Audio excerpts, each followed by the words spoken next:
like that one in Norfolk, Virginia, showing no signs of slowing down across the country. On the Jersey Shore, police arrested 6 people Tuesday night after a massive crowd of teens flooded the streets, sparking fights and jumping on cars, forcing officials to impose emergency curfews. On a Rhode Island beach, 3 people were stabbed in broad daylight Tuesday, forcing beachgoers to flee the area where hundreds of teens had swarmed. And police say that the victims are now recovering from their injuries. From the Midwest to the East Coast, cities and towns are bracing for more street takeovers this Memorial Day weekend. The mayor of Seaside Heights, New Jersey, says his shore town says the FBI and SWAT teams are ready if needed to help control crowds. But the town is also taking aim at social media and parents. Social media has played a part of it. But I'll say we had 6 inquiries about pop-up. They've been handled. Guess what? We're going to do something to you. We're going to summons you and summons your parent. This has got to stop. Just today, Washington, D.C. Mayor Muriel Bowser gave Metropolitan Police Department permission to declare 8 p.m. curfew zones for juveniles after that violent mob caused chaos at a local Chipotle. Tommy, I hear things like this, and then I just think back to July 2025, where Mayor Brandon Johnson in Chicago vetoed a curfew passed by the city council. Leftists may be stepping up now, but their policies are responsible.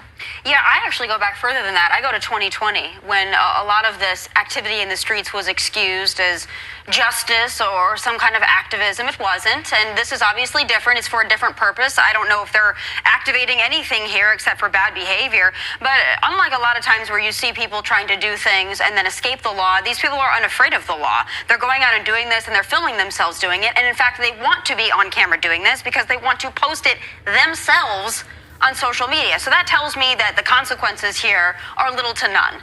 If you take these kids, you lock them up, or better yet, you go after their parents, then maybe you'll start to see this not become so cool. But as long as there are no consequences and you're actually getting attention on social media, this is not going to stop. You wonder where the parents are, but in the absence of parents, I guess the long arm of the law is going to have to do something. I know this is happening around the country, but it's mostly happening in blue cities and blue states. I don't think there's much tolerance for this in a lot of red cities, red states, where you have a little bit more law enforcement. Well, whether or not you agree if it's a red or blue state, it doesn't matter. The fact does remain that, again, charging a parent who may not even know this is taking place would be totally wrong.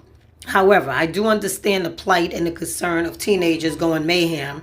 And again, as a parent, I am totally in disagreement with it. But again, to be so quick to want to charge a parent who, again, may not know what's taking place would be dead wrong. However, I do believe that a child is caught and is summoned, and again, if he's caught a second time doing such a crime, know where their kids are or even care. And the government can't get parents to parent and to do their job, so the only thing they're left with is some sort of enforcement. I mean, there was a stat that stood out to me before the federal takeover in Washington, D.C., and U.S. Attorney Jeanine Pirro had mentioned that I think it was more than half of the carjackings were minors, including as young as 12. And then even last November, after the federal takeover, there was an 18-year-old involved in a violent carjacking, 4 months. The prosecutors that recommended 7 years in jail only got 4 months because of the Youth Rehabilitation Act. So the challenges in a lot of these cities and these states, particularly these blue areas where they're already soft on crime, they're real soft when it comes to young people. And U.S. Attorney Pirro had a message for parents. Let's watch that. We're not looking to hurt a parent who maybe is a single parent and they can't control what's going on. If they are fundamentally doing what they can, then I'm not going to charge them with a crime.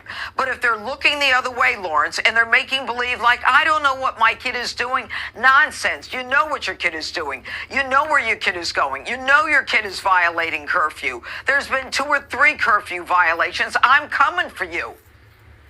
Josh, what do you make of charging parents? Well, listen, this is not like a new idea. We've seen this happening, right? We saw this with school shootings. We saw this in the Ethan Crumbley case and in the Cole Gray case.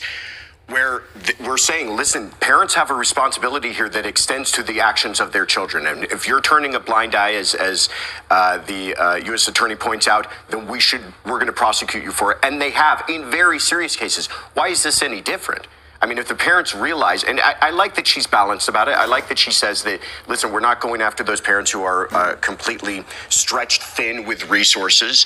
But if you're just turning a blind eye, why shouldn't you be held responsible for all of this? Law enforcement is morale-wise at an all-time low, and they're stretched thin, and they've got limited resources. And going into this weekend, they're already going to be stretched as far as they can to handle things. And then you throw on top of it these, what would they call them? Street takeovers. Yeah.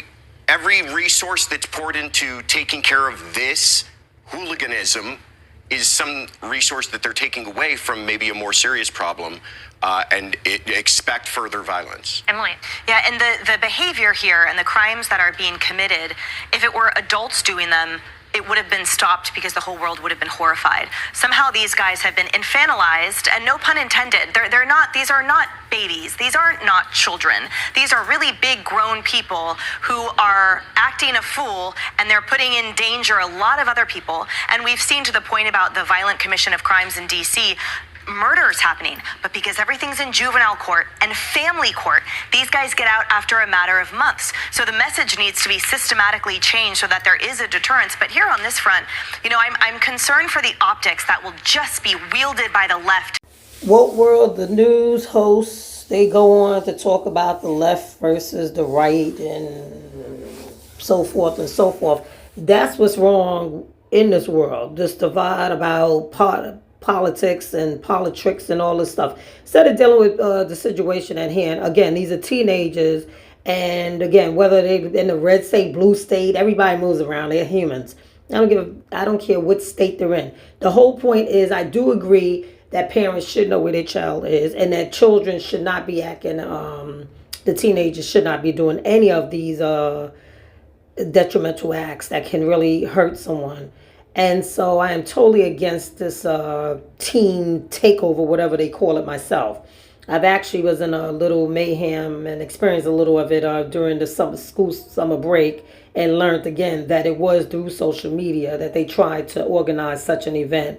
And a lot of them was under arrest. And again, I didn't witness anything too crazy, but saw again on social media the after effects of people actually being hurt. So again, as far as red and blue state and all this nonsense with these hosts, again, treat teenagers as teenagers. And again, if the consequences of a child's behavior rise to the level of some sort of misconduct or serious crime, then the child should be charged accordingly. Again, holding a parent responsible for their child's behavior, again, is a controversial debate. Let me know what you think.